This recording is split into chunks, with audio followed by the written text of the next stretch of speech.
Hi, my name is Eric Arzubi. I live in Westport, Connecticut, and just commenting about the oil spill off the Gulf Coast. Obviously very disappointing, disheartening, seeing that it's been well over a month that the oil spill's been leaking and spilling hundreds of thousands, if not millions of gallons of oil.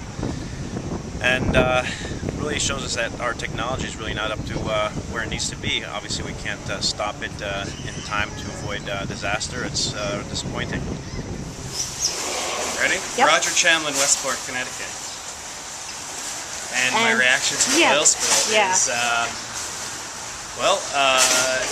being so far away, frankly, only seeing it on TV, I feel sorry for the people that are actually locally affected, and me only being affected if I go on vacation or something like that.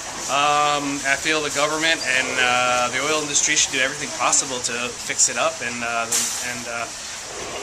I have very little faith in our government to do that. Katrina and stuff like that didn't seem like it ever got right, and I don't see any reason why this is going to get right either. It's going to, people are fighting over political stances as opposed to what's right for the world, and I think that's a problem, and I don't have a lot of faith in our politicians to sort it out, and so I'm a little hopeless, but, hope it doesn't happen around here. One more time. My name is Robert Forrester. I live in Weston, and this oil spill is a very unfortunate thing.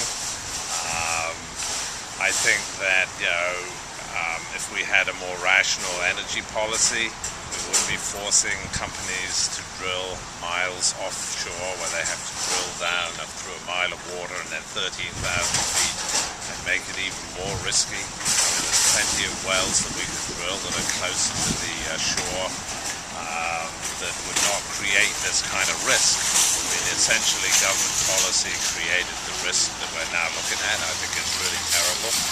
And I think that the government has been asleep as far as really working to solve this problem. I mean, we should have had the president down there really taking charge and having people, bringing in people. Not the BP is not doing the best that they can, but we need a task force of a lot of people who are really smart and can figure out a solution. And there are some solutions potentially there, but we have politics and all kinds of other stuff getting in the way. Jackson Collins, New York City.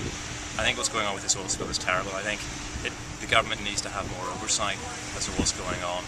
I think the oil companies, whilst they're trying to do their best, at least I hope they're trying to do their best, I think the federal government needs to get more involved and get a grip of the situation.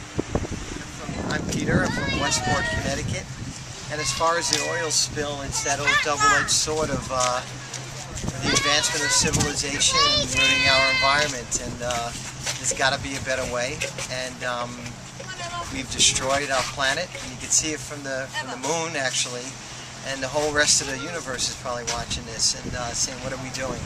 So all the movies that show us doing this in jest, we're doing it in real life. So I think it's a pretty poor taste, and our mind and our money should be going towards different ways of creating energy that is safe. That's Peter from Westport. My name's Susan Hawkins. I think it's devastating. I can't understand. What town do you live in? Westport, Connecticut. Okay. I think the oil spill is devastating. I cannot understand how they were not prepared should something like this happen on how to fix the leak. It seems to be any business that you start that you always have a backup plan if something should go wrong.